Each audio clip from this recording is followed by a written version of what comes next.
once we realize, gosh, we're human, we're going to Right. have emotions, we're Right. going to go through periods of anger. We'd hardly be human if we didn't, right? And Absolutely. learning how to manage that in a healthy way, I mean, in and of itself is also, I think, a form of self-care.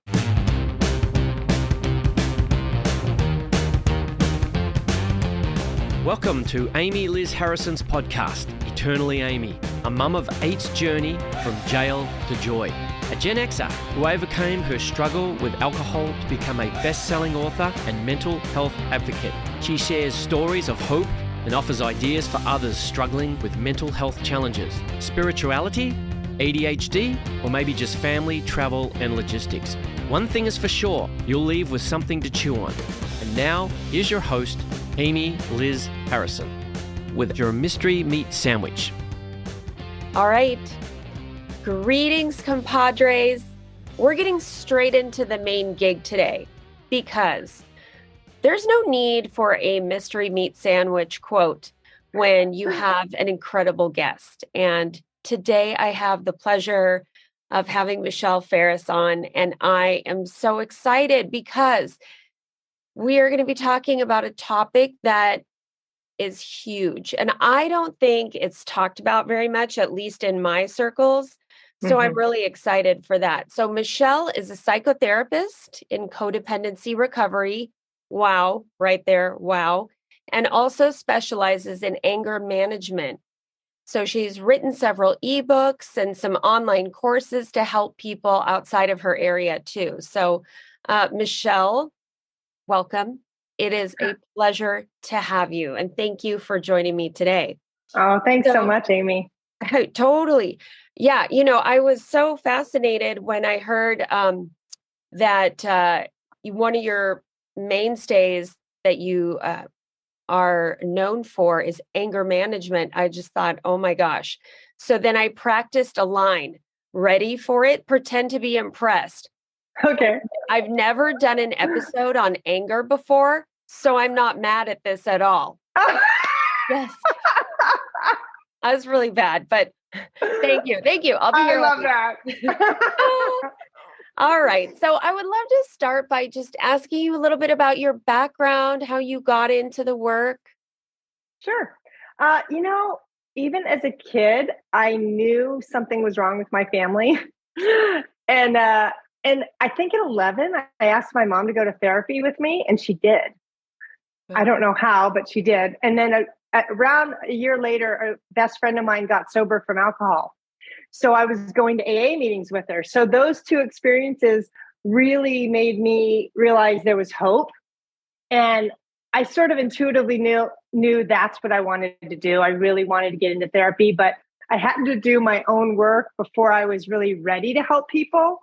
I think a lot of, one thing I would tell anyone listening is if you're looking for a therapist, make sure they do their own work. Because if they don't, it's not for me as authentic and effective because they have to walk the walk to talk the talk. I really believe that. Yeah, absolutely. 100%. That's amazing. So important.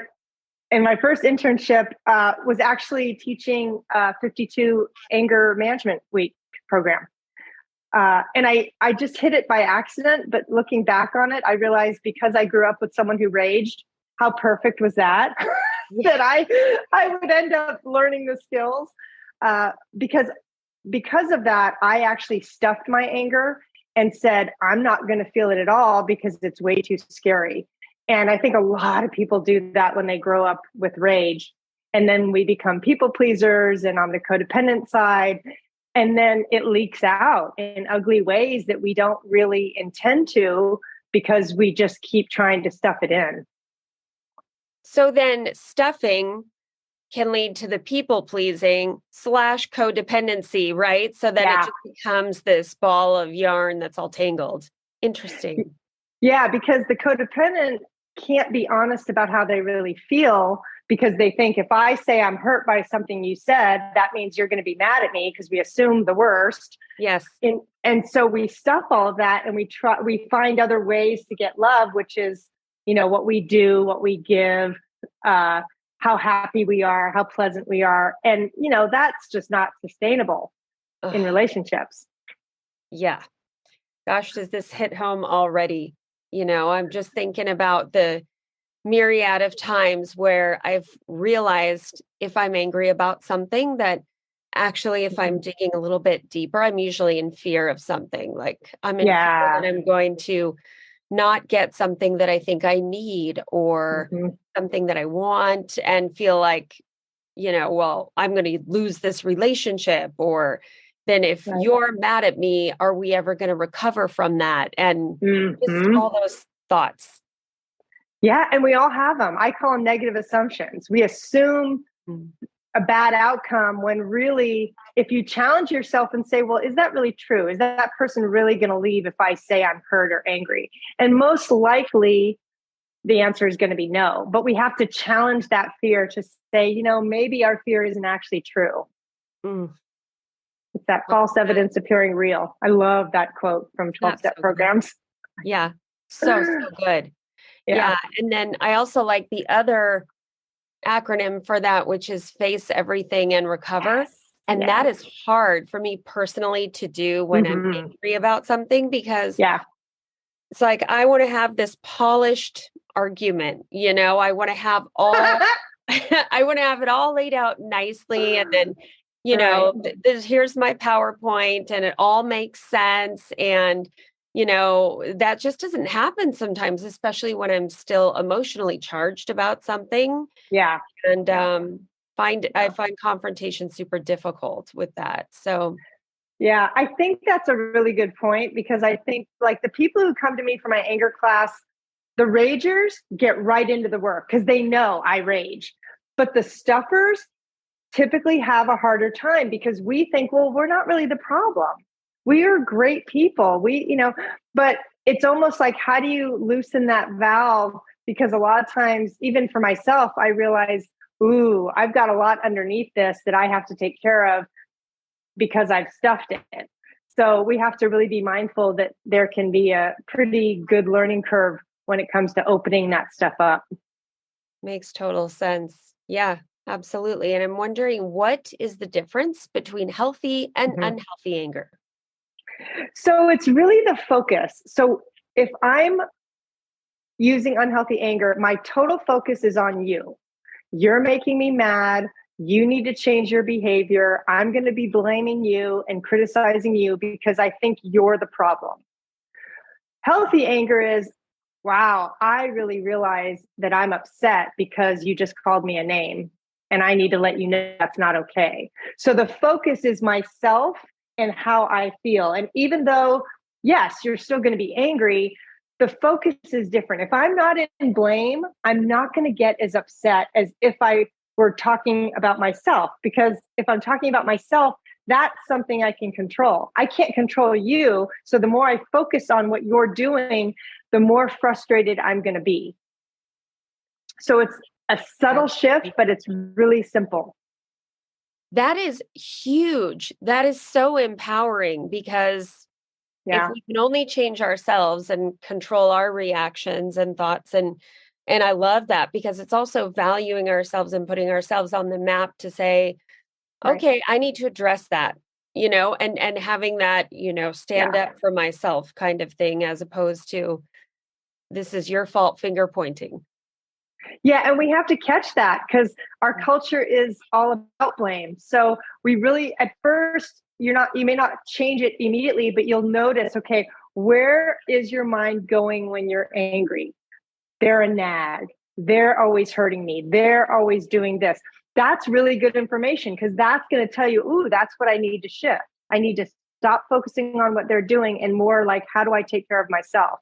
Because the goal of anger management is not to have anger. It's to have anger in a healthy way so that you can protect yourself and actually set really good boundaries.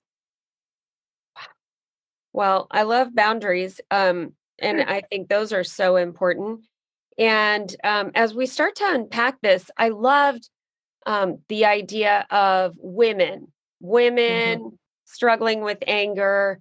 Mm-hmm. Why is that a thing? Well, I think we grow up with that message that anger is not okay, be nice, take care of other people, don't complain, be of service. And I mean, not everyone, but I think in my generation, that was definitely the case. It was very veiled, but it was really not okay to be angry. Little boys could be angry because, oh, well, that's what little boys do, right? We somehow give them more permission for the anger, of course, not the sadness or the fear. That's where they get it. And then we don't have permission typically to express that frustration. So we learn to stuff it. And then sometimes we end up being the people pleaser. Or, some women do rage. And that's absolutely one of the issues that women can have, because I've worked with them too. So important what you brought up, because I think that we're working on it, right, as a society, right. It seems, but yeah, it still feels like there's still that perception.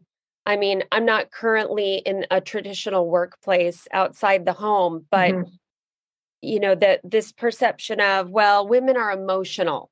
They're just emotional, and they're going to cry if you sit them down and give them their performance review. And and I just wonder, gosh, I know we're working on it, but if there's anything that we can do to help break that stigma, and maybe it's work on ourselves and how we process anger. Well, yeah, because those old norms are still there, and we have to challenge them by being able to practice healthy anger and reduce that message or change that message by saying, hey, I can say I'm really angry about what you just did, but I don't have to rage at you. And that's how we're going to change the cycle, is to start showing healthy anger, men and women, but women in particular. So the society at large can realize, hey, you know what? Maybe anger isn't a bad thing. Maybe it's a warning sign, because that's what I think is, it's a warning sign that something isn't okay. Someone's either crossed our boundaries, said something hurtful, and we're reacting. And that's the seed I want to grow. That's why I don't ever want anyone to ignore their anger, because it's telling you something. It's like doing this, going, hey, pay attention to me. And if we don't, it literally just keeps building until we explode. Yeah. It's the concept of the beach ball underwater, right? Like, keep it down for so long. Yeah, that's a good analogy. Oh, okay. So we talked a little bit about raging and stuffing. What are the different styles of anger? So the rager is the first one. And that's the person that really explodes in the moment, but the family and friends that are around them are baffled. Like, okay, wow, they came home, they're home for 5 seconds and they're already screaming. What they don't realize, and what the rager doesn't realize, is that they have accumulated stress and anger and resentment that has been building for maybe the whole day, maybe for several hours, maybe for several days, depending on what the issue is. And they don't realize that they've been holding on because they have to at work. And so they come home and boom. So they're really not raging at the dishes, right? Or the kids being messy. They're raging about a lot of other things that they don't even realize they're raging at. And that's why doing this work is so cool, because then it becomes like, oh, so I do have an explanation why I'm angry. I'm not crazy. I'm not a bad person. I'm not this person that rages for no reason. There is a reason. So that's the rager. The stuffer is the one that typically is the people pleaser, and they will stuff, but put on a smiley face. Everything's fine. They're not going to say no. They see pretty much all negative emotion. And when I say negative emotion, like sad, fear, they may stuff all of it, or they may stuff just the anger. But in relationship, they don't feel honest. They don't feel authentic at all, because they realize at some point they're putting on a pretty face and it's not working, because now they feel totally inauthentic. The last one is the jabber. That's the one that's kind of a mixture. So they stuff their anger initially because they don't want to deal with it. But then it comes out in sarcasm, in passive aggressive behavior, in very indirect comments, the silent treatment. So this person can hold on to it for a little bit, but then it will come out. Or tone of voice. Like if somebody asks me, well, can you help me move this weekend? Well, sure. Don't I always? My voice is not matching my words. So the other person's like, ooh, she said yes, but that doesn't feel good. And then you feel crazy because they said yes. And you don't feel like you can challenge it. So the jabber uses humor a lot, but they don't realize that it's hurtful. Ooh, that one hit home a little bit. Jabber.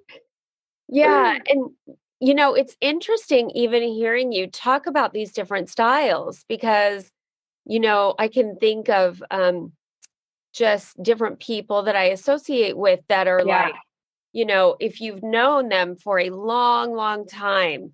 And it's interesting to think about maybe even the concept of, okay, that's their anger. That's how they process their anger. But I think in some cases, especially when I was younger and before I was kind of doing emotional and mental work, I think I thought that that was part of who they were. Oh, that person, you just got to watch out for them because they'll tell you it's fine, but then they'll just go behind your back and they'll slit your throat when you're not looking. And these narratives, that I created in my head about other people. And the ragers that I know, I find super interesting because a lot of times the ones that I know can totally rage and then, oh, what are we having for dinner? Or, hey, do I need to dump the trash? And it's like, wait a minute. I'm settling into this, we have something going on and you're done. Yeah, because they've already exploded. So they've gotten the release by being intensely angry and mean. Yeah. So fascinating. Yeah. And then, the stuffer being the people pleaser. Yeah. I mean, I'm wondering if we can also talk a little bit about conflict avoidance and where, I'm sure it comes from fear at some level, but maybe not always. Oh, I think you're right. I think usually someone who's conflict avoidant either grew up and they saw no conflict, so they have no basis. So it's like the unknown that's scary, or they grew up with really unhealthy conflict and they realize I'm never doing that. So they vow to try to fix it, stay calm, avoid it. A lot of men I notice are more conflict avoidant than women because women tend to be more verbal. When we have a feeling, we tend to need to spout it pretty quickly and want to work it out. Men don't get that permission to be able to work through feelings and talk about things. So I think, they have a natural disadvantage because they're cultured not to do that type of introspection. Yeah, absolutely. I totally have seen that as well. And I'm wondering, because I definitely want to talk about some tools on how to deal with our own anger, but also I'm wondering in relationships that we have with whoever. How do we deal with some of these different types? So what is a constructive way to deal with a rager, a stuffer, and a jabber? So the rager, you would want to find one thing that they're saying and validate it. So anything that you ring as true, you would go, yeah, I totally understand why you're frustrated because this has happened before, or because your boss has been writing you for a lot, or wow, it sounds like you're really upset. Did you have a hard day? So even if you don't know, you could validate the feeling. I really hear that you're frustrated right now. And I'm here. So the biggest thing is you don't want to fix it and you don't want to squelch it, because the natural tendency for anyone is, of course, to say, calm down. It's okay. Chill out. Right. But if you're already an 8 on the anger scale of 1 to 10, you're going to be more pissed off hearing somebody say calm down because it's going to feel invalidating to you. So if you can find that one thing, but the other thing that's really important is physical space. You have to make sure that you're not in the line of fire. And what I mean by that is when somebody's raging, make sure there's enough distance between you and them that they can't touch you. Because safety can be a huge issue, especially if you grow up with rage, because you're going to feel unsafe. You might start going into that fight, flight, freeze, or fawn response, and then you're out. So if you can back up a little bit, that's going to help you stay kind of in the conversation. But if they're being abusive and name calling, then yeah, you got to get out. Yeah. So important. I'm glad you said that. Sorry, that was kind of a long-winded answer. No, that was good. And then what about a constructive kind of way to deal with a stuffer? So one of the things I remember my husband would do is early on in our relationship, because he's codependent too, and we both work on it. I would ask him to do something, and he would go, okay. And the pause always told me that it was a no, because I knew it. I knew it was really a no. So sometimes you'll know your partner or your family member well enough that there's a tell. And if it's a pause or, or you look at their face and their facial expression gives it away, like, okay, obviously it's not a yes. Obviously they're like thinking, oh no, I don't really want to do this. Because the stuffer is not going to say it verbally because they don't even realize it yet. They're kind of still swimming in, oh my God, what do I do? They just asked me to do something that I don't want to do. I have to say yes. So they're going to feel a little bit trapped, not by you, but just by being asked something. So if you can notice those nonverbal cues, that would be great. And just ask them, it sounds like you may not want to do this, and that's okay. And give them permission, because they don't give themselves permission to say no. But if you're in an intimate relationship with them, that's going to really help lower their resentment, to say, I just need to know yes or no, and it's okay if it's a no.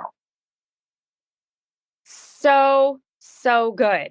I'm like, I have like 3 pages of notes already. This is ridiculous. So good. Thank you, Michelle. And then how about the jabber? So the jabber, you may need to call them on the jab part. So when they stuff, you may not recognize it, but the minute they leak out and, well, of course I'm going to help you, then you might go, well, okay, help me understand, because it sounds like you don't really want to do it. Okay. So you actually, that's the hard part, is you have to point it out. Or, ooh, I notice you're not talking to me and it's been several hours. What's going on? So we name it, because if we can name it, then we invite the other person to go, oh, wow, I kind of am being passive aggressive. What I wouldn't do is I wouldn't say, well, you're being passive aggressive, because they're going to go, no, I'm not. And that could provoke rage. Yeah. But you want to name what their behavior is in a neutral way, so you don't provoke the bear, so to speak, or more jabbing. I love this. Because I think the thing, that, and you've used the word already a couple times, the thing that's so important is, when we're angry, we want to be validated.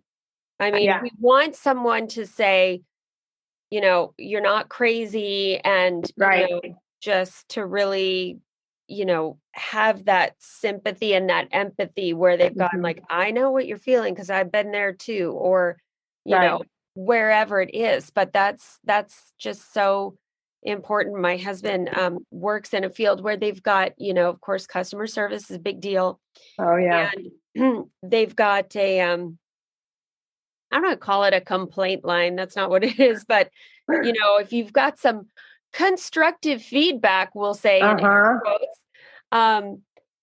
where somebody can call, or you can do an email or a live chat. And 9 times out of 10, it's really interesting. He finds that people just want to be heard and validated. Yeah. And just, and it's like, that's all they want is acknowledgement. Right. Kind of interesting. It is interesting. And we just have to be careful not to tell the other person how they're feeling. That's why saying like it sounds like you feel frustrated, because that can also ignite them. Don't tell me how to feel, right? And then you're off on that tangent. And if you don't know, you can always ask. So I get, are you frustrated right now? Where are you at right now? And if you get the feeling wrong, that's totally okay. Try again. Okay, then help me understand how you are feeling. I love that. And hopefully the rager is going to start de-escalating.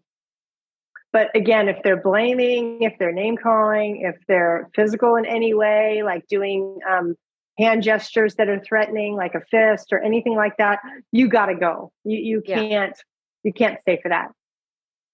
So you mentioned de-escalation, and I love that topic too, because it's so important to work on, right, how to do that in our relationships and also with ourselves. But specifically when we're talking to somebody who is really amped up, what are a couple tools that we could use to try and de-escalate a situation or a conversation?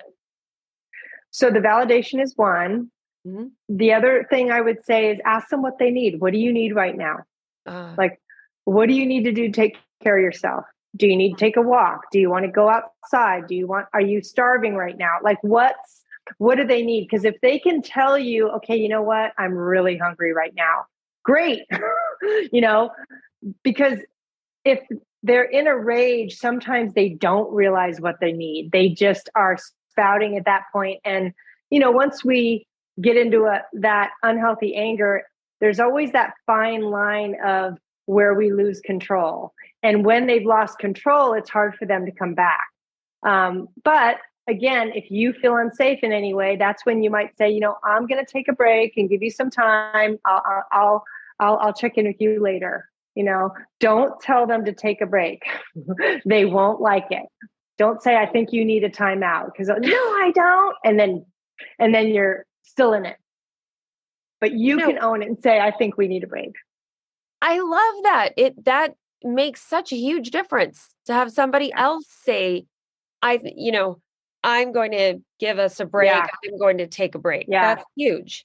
Because then they don't feel attacked, because so much of the time the rager has the bad reputation of being a rager. Oh, we can't say anything around you. You always blow up. And that makes them feel bad, because they know it's true. They know they don't have control over their anger, and they do have a bad rap. And sometimes their family walks on eggshells around them. So, there's a grain of truth in all of that that's really hurtful to them. And that's hard too. I love it. So if we can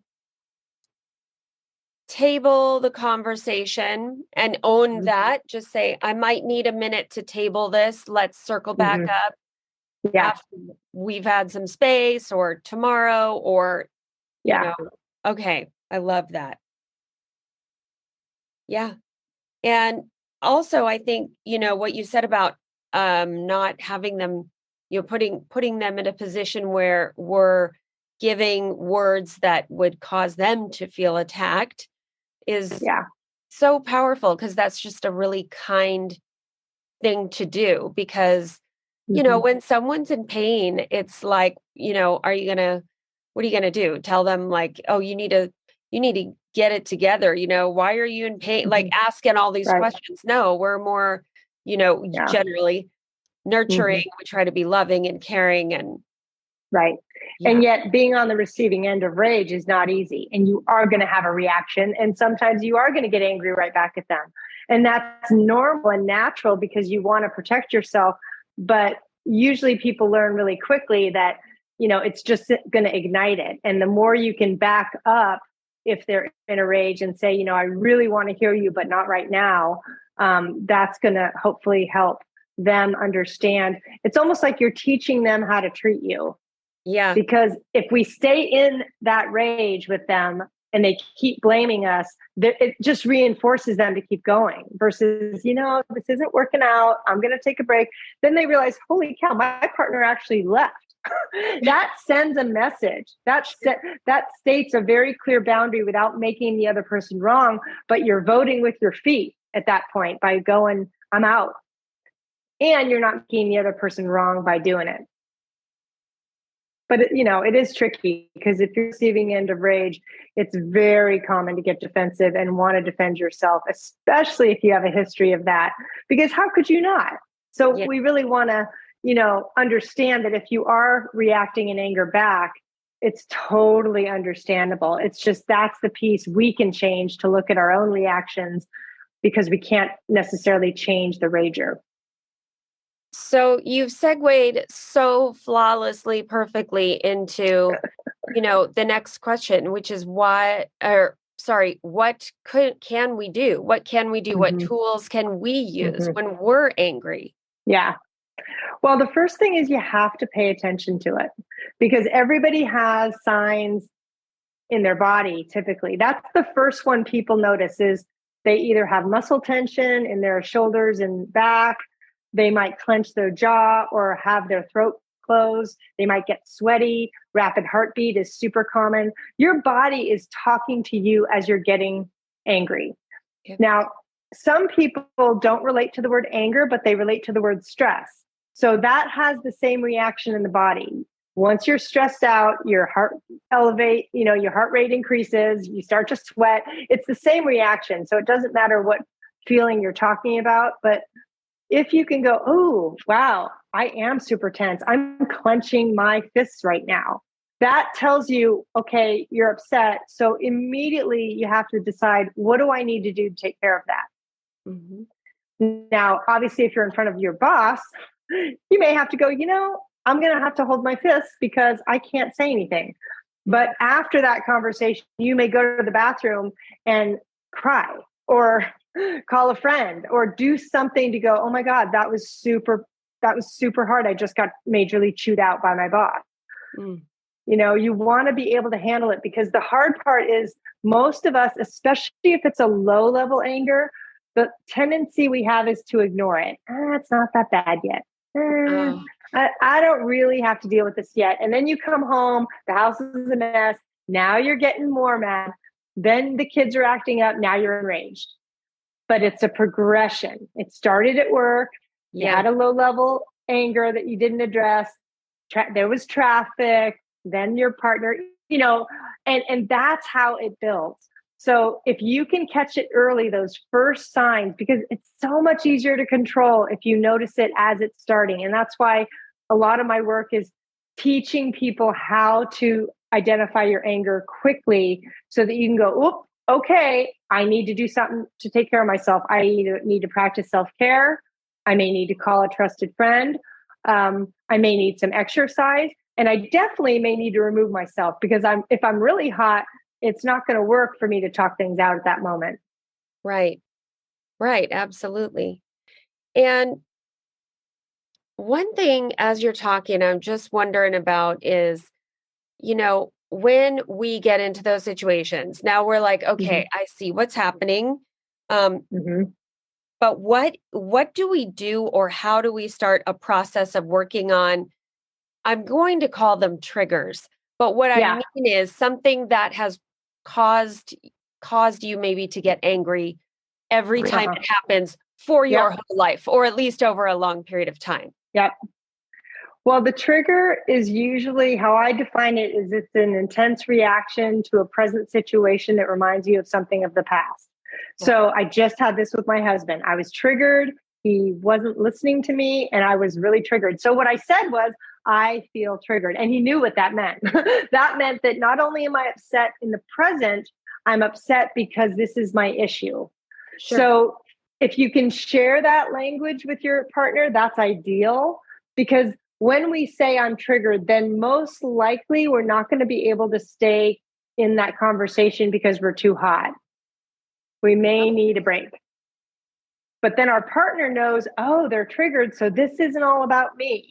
Because if they understand the definition of a trigger, then they will feel less blamed, because it's not just what you're doing in the moment. It's there's a history here in our life that is playing out in our reaction too. And we all have triggers. We all have triggers that go back to childhood, past painful experiences. And, that's part of being human. Yep. So good. And also, I feel like then the partner might be hopefully less apt to take it personally and just go, okay, I see what okay, and then it takes, the finger pointing thing out of it. Right. And that's why if you can share this language with them, hey, when I say I'm triggered, this is what it means, then that gets them off the hook. If they don't know what it means, then they're going to still react probably because they're thinking, uh-oh, now I caused her to be triggered. And, so a lot of the work with your partner is talking about this stuff ahead of time. Like when I get to a certain point, or when you get to a certain point, maybe we have a code word, and that's when we separate for at least 20 or 30 minutes because it's not going well. You can't do this conversation as you're angry because you're not going to be able to stay calm enough to have it. But beforehand, you can say, okay, when we get into bad conversations that don't go well, let's plan it out. What do each of us want to do? And if you have babies running around, then that's challenging, right? Because then you have to negotiate who watches the kids and make sure that's fair, that one person doesn't get a timeout and they get to go to the bar or have an hour and the other person is stuck with the kids. So sometimes there's a lot to negotiate. Yeah. I have had experience in that for sure. And one thing that it keeps coming up for me as we're talking about this is I was raised in the evangelical Christian church, and there used to be this saying based off of a scripture verse that, you should never let the sun go down on your anger. Yeah. And here's what's funny. So my whole life, I've heard this verse, whatever. Then I get married. And of course, we were like heavy into it back then, hook, line, and sinker. So we just really tried to live by that. It'd be 4 a.m. and we're still up hashing something out. And you know what we do now? Like if we're really angry, but, we're kind of recognizing, you know what? I'm tired. We just go to bed. I mean, in fact, a lot of times that has saved me from a lot of words that I really don't mean. And so I'll say, you know what? Yeah, let's not talk about this tonight. Right. And we'll go to bed. And in the morning, it's like we're refreshed. We see the whole thing with fresh eyes. And it's way better. We haven't caused any damage by saying a lot of damaging words in the meantime. Yeah. But you were willing to stop. Yeah. And sometimes that's the hardest part is how do we agree to say, you know what, let's just go to bed? Because I agree. Sometimes that can save you so much heartache. Yeah. Yeah. It is interesting. I wonder if it's just because, over time, you just sort of start to learn maybe by watching our own anger, how it affects us. Because if my husband and I got in a big fight, let's say early on in our marriage, I mean, that would wreck me for like 3 days. And, to be able to save ourselves from that kind of argument, it's huge. It's a big deal. Right. It's empowering to be able to know a little bit more about our anger. And you were willing to do something different and change that pattern, which says a lot about the work you do. Yeah. So that's awesome. Michelle, this is amazing. I'm wondering where people can find you if they would like to maybe schedule a session with you. So it's counselingrecovery.com. Okay. And that's my website. I do an anger class probably once a quarter. I'm just finishing one now, and that's called Calming Your Anger. That's really fun, where we really dive into boundaries and self-care and all the other stuff that relate to anger. And then I have a YouTube channel that's under my name, Michelle Farris, relationship expert, I believe. And I'm on Facebook too, under Counseling Recovery. Those are kind of my mainstays. And I do have Instagram, but gosh, for the life of me, that's hard to figure out. I'm not really great at Instagram. You and me both, sister. Yeah, it's not very intuitive. Yeah. I do have some free resources. I have a free email course on anger if they like that.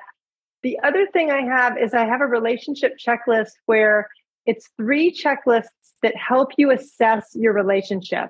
Ooh. And I took it when I did it. And I was actually surprised, like, wow, I didn't realize who was supportive and who was challenging and what my own relationship behavior was, because those are the lists.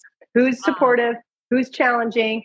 And, of course we have to look at our own behavior too, but you can do it on any relationship, and there's no scoring per se, but you'll see like, it'll be obvious to you where you might want to shift something or where somebody might be even toxic for you, because you realize, wow, I'm doing all the heavy lifting and they're not doing any.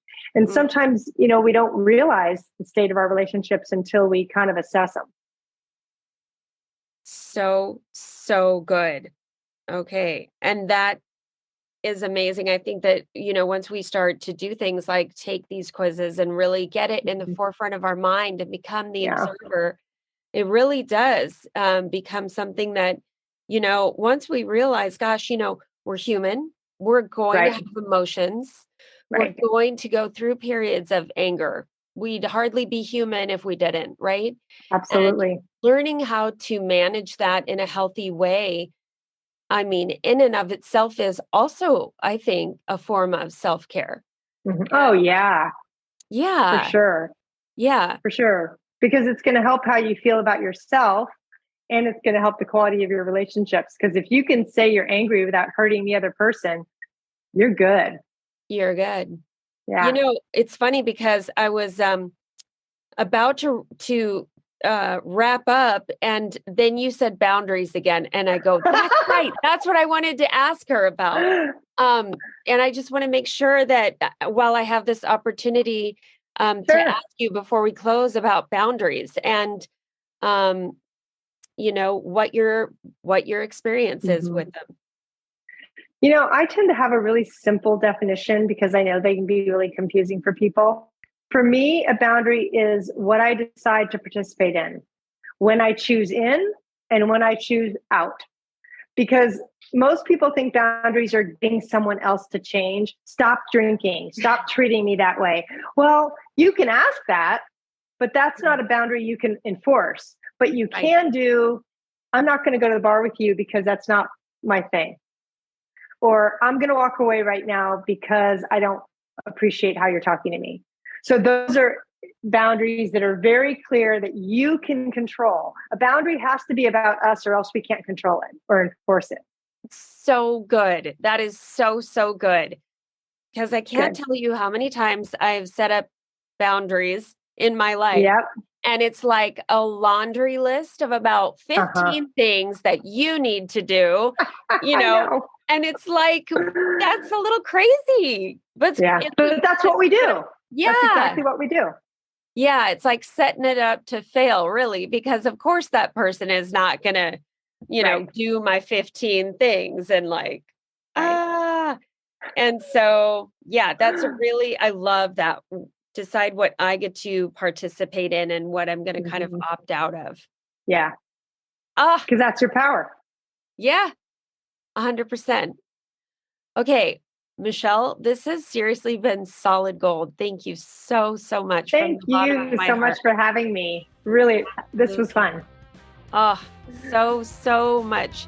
Love and best wishes to you and your work. Just awesome. Thank you. Oh, thank you. Thank you so much for listening to Eternally Amy. Amy Liz Harrison is a best-selling author, speaker, 12-step coach, meditation teacher, and recovery advocate. To find out more, please visit amylizharrison.com. Keep up with Amy on all platforms by following @AmyLizHarrison. Please subscribe and review this podcast. It means so much to us if you do.